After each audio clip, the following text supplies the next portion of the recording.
สวัสดีครับเดี๋ยววันนี้เราจะมาเปิดกล่องรีวิวกันนะครับว่าสินค้าภายในกล่องนี้เป็นอะไรนะครับ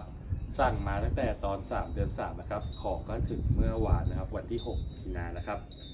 เดี๋ยวเรามาดูกันเลยนะครับว่าสินค้าภายในกล่องนี้จะเป็นอะไรนะครับไปกันเลยครับนี่นะครับเดี๋ยวเราก็มาเปิดกล่องกันเลยนะครับนี่เปิดด้วยเ e ตเตอร์แมนนะครับมัด EOD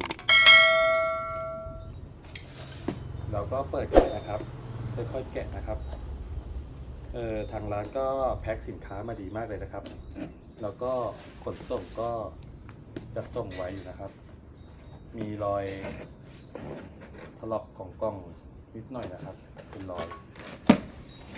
นี่เปิดออกมาแล้วนะครับก็จะมีห่อบับเบิ้ลมานะครับ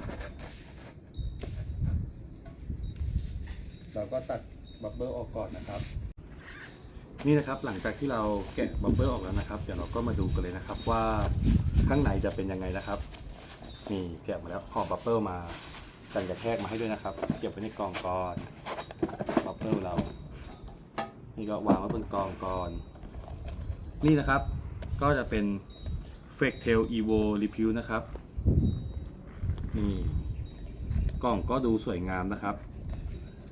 นี่กล่องดูสวยงามมากเลยนะครับนี่ด้านนี้ก็จะมีบาร์โค้ดนะครับมี QR code นะครับแล้วก็มีเลข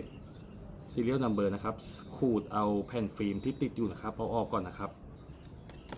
นี่นะครับก็มีรหัสบาร์โค้ดรับประกันนะครับนี่นะครับเดี๋ยวเราก็มาแกะกันเลยนะครับว่าข้างในกล่องสินค้าจะเป็นยังไงนะครับนี่ก็มีซีลล็อก2 ด้านนะครับค่อยๆตัดนะครับ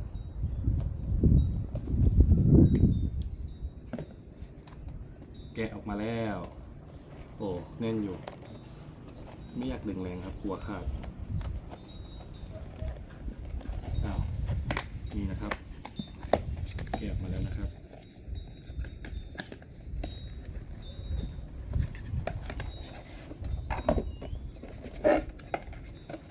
แกะมาแล้ว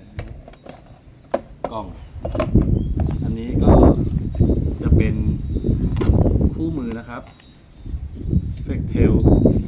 พวกกล่องบินทับไปก่อนนี่ครับลมแรงมากคู่มือการใช้งานนะครับเราก็จะบอกรายละเอียดตัวเครื่องสเปคการกันยุงการใส่แผ่นนะครับแล้วก็มีโหมดไฟฉายด้วยนะครับเราก็เก็บรวบรวมเลยครับน่าจะเข้าใจยากภาษาอังกฤษนี่มาดูเลยดีกว่าครับนี่มาแล้วแดน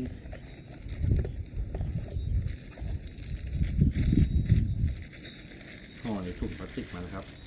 อันนี้ก็จะเป็นสีดำกับสีเขียวขี้ม้านะครับก็จะมีบอกอยู่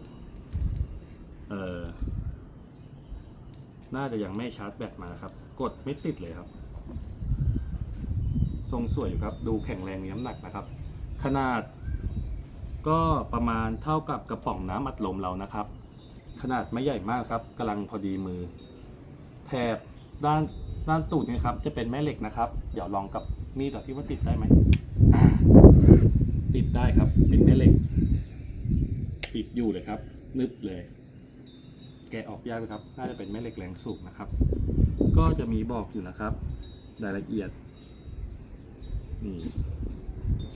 กันน้ำ IPX5 นะครับเป็น power bank ได้ในตัวนะครับดูมีน้ำหนักนะครับช่องใส่แผ่นฟิลเตอร์ก็อยู่ตรงนี้นะครับแกะยังไงวะนี่ใส่ได้2 แผ่นอันนี้ใส่ได้2 แผ่น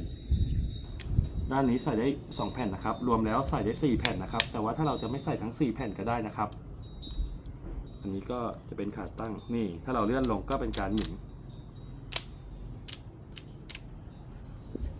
เลื่อนลงเลื่อนขึ้นได้นะครับ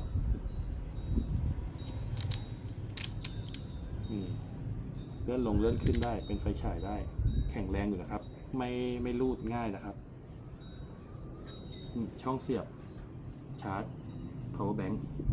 หน้าเลนไฟฉายก็ใหญ่อยู่นะครับถือว่าเป็นเครื่องไล่ยุงที่ฉายไฟฉายได้นิดหน่อยนะครับ ตรงนี้ก็จะมีบอกอยู่นะครับ การกันยุงรายละเอียดต่างๆมีเลขที่โมเดลนะครับ Evo Repute Made in China นี่นะครับเก็บไว้ก่อน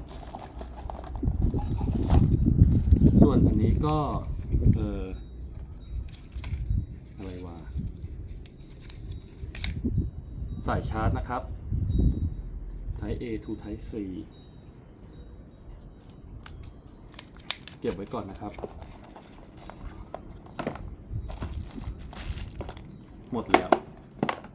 ไม่มีแล้วครับนี่กันยุงตั้งทางนี้ครับเมื่อกี้ตั้งผิดทางเดี๋ยวเราเอาไป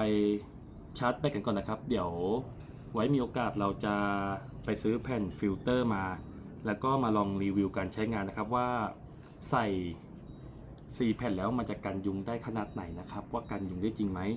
แล้วก็เดี๋ยวเราจะไปเทสไฟฉายนะครับว่าไฟฉายตัวเนี้ยมันสามารถส่องได้ไกลเท่าไหร่กินพื้นที่เท่าไหร่ส่องได้กว้างไหมแล้วมีแสงอะไรบ้างนะครับงั้นเดี๋ยวเราไปดูกันครั้งต่อไปเลยนะครับสวัสดีครับ